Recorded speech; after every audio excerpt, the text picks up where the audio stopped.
दिल्ली की कड़कड़ दूमा अदालत ने दिल्ली पुलिस को कड़ी फटकार लगाई है और कहा है कि आप दिल्ली दंगों में आरोपियों को क्यों बचा रहे हैं।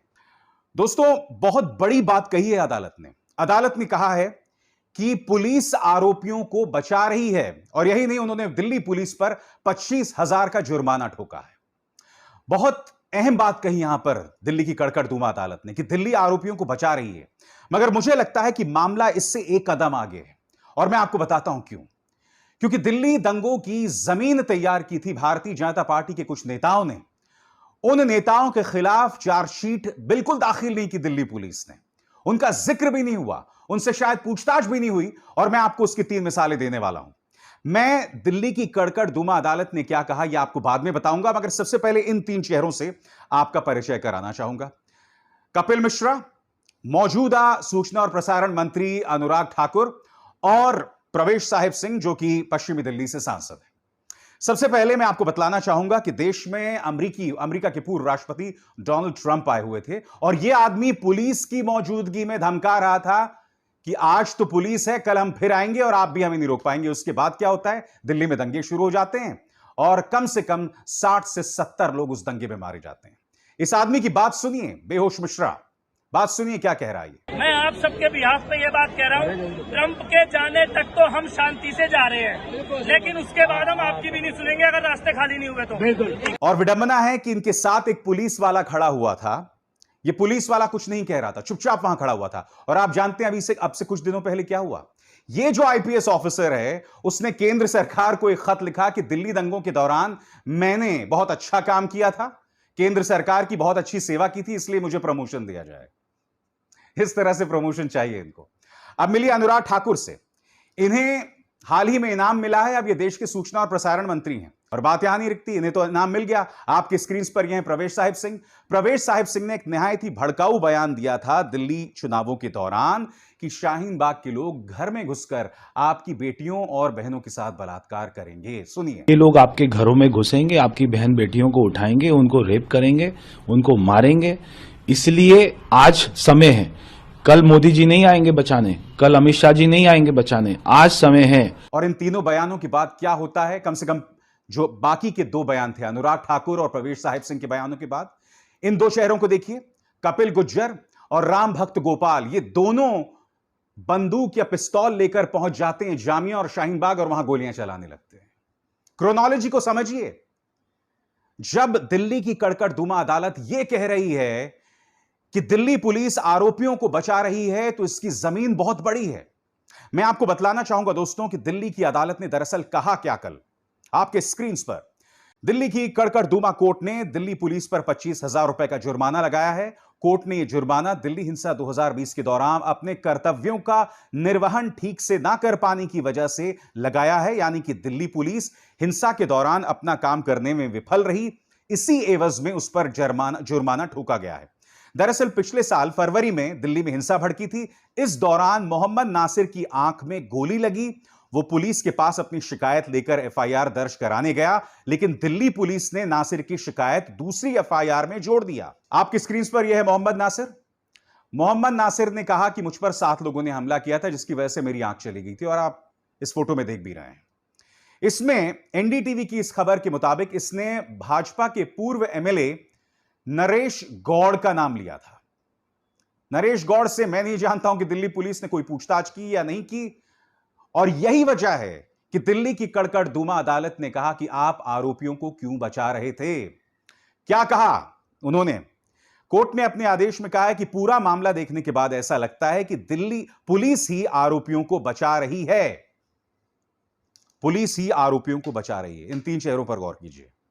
देवांगना कलिता, नताशा नरवाल और आसिफ इकबाल तन्हा, इन तीनों की रिहाई हाल ही में हो गई थी। इन पर बहुत कड़े कानूनों के अंतर्गत जेल में इन्हें बंद कर दिया गया था। देवांगना कलिता और नताशा नरवाल जब तिहाड़ जेल से रिहा हुई थी, इनके चेहरे पर यह मुस्कान देखिए दोस्तों। विश्वास नहीं हो रहा कि ये लोग पिछले 1 साल से जेल के अंदर यातना भुगत रहे थे, क्योंकि इनके दिल में सच्चाई की आग थी, सच्चाई की ज्वाला थी। इसलिए कोई सरकार, कोई अदालत, कोई पुलिस इन्हें झुका नहीं पाई। इस तरह से बेकसूरों को जेल भेजा जा रहा था। अभी हाल ही में सुप्रीम कोर्ट गए ये लोग, सुप्रीम कोर्ट में कहा कि इनकी बेल को कैंसिल किया जाए। सुप्रीम कोर्ट ने बेल कैंसिल करने से मना कर दिया। हालांकि उन्होंने देवांगना कलिता, नताशा नरवाल और आसिफ इकबाल तन्हा को नोटिस जरूर जारी किया है उनके बयानों को लेकर। मैं आपको यहां क्या बतलाने का प्रयास कर रहा हूं? मैं आपको यही बतलाने का प्रयास कर रहा हूं कि देखिए, दिल्ली दंगों पर दिल्ली की कड़कड़दुमा अदालत ने जो फैसला सुनाया है वो बहुत ही बड़ा फैसला है। मैंने आपको बताया किस तरह से नेता भड़का रहे थे और युवा भड़क रहे थे, और अब वही स्क्रिप्ट जो है आगे भी दोहराई जा रही है। इस चेहरे पर गौर कीजिए, रामभक्त गोपाल।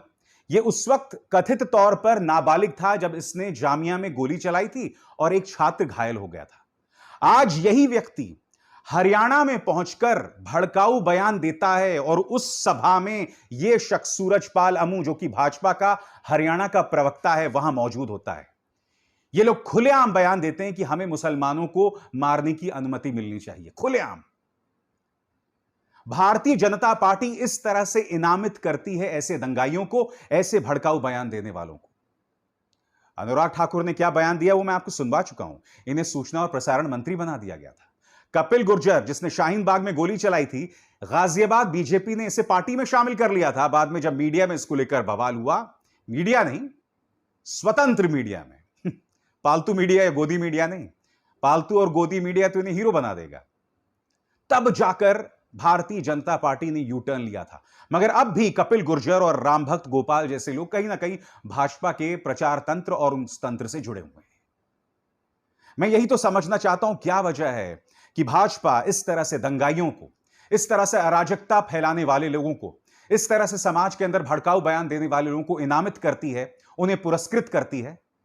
क्या इस सवाल का जवाब दिया जाना जरूरी नहीं है?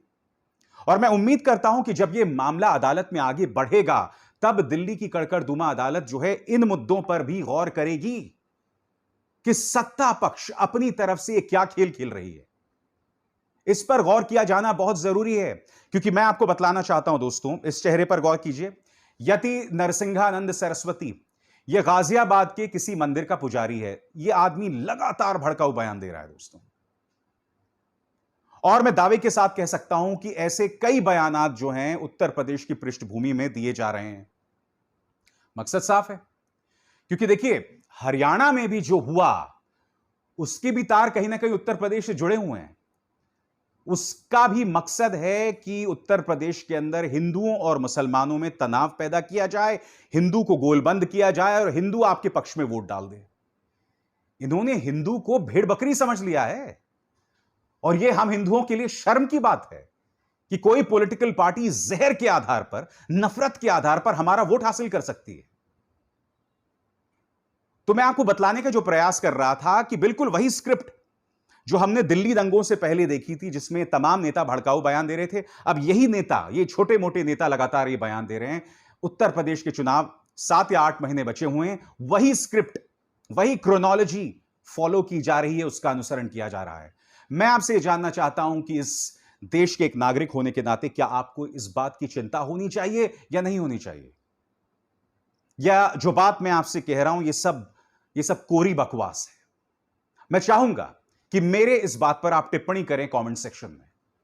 मैं चाहूंगा कि आप मुझे समझाएं कि आप किस समाज का हिस्सा होना चाहते हैं। वो समाज जहां के नेता हमें बांटने वाले बयान दें, जहरीले बयान दें, समाज के अंदर ऐसे हालात पैदा करें जिसके चलते हमारे बुजुर्ग मां बाप, हमारे बच्चे, वो खुद को दंगे भरे हालात में पाएं।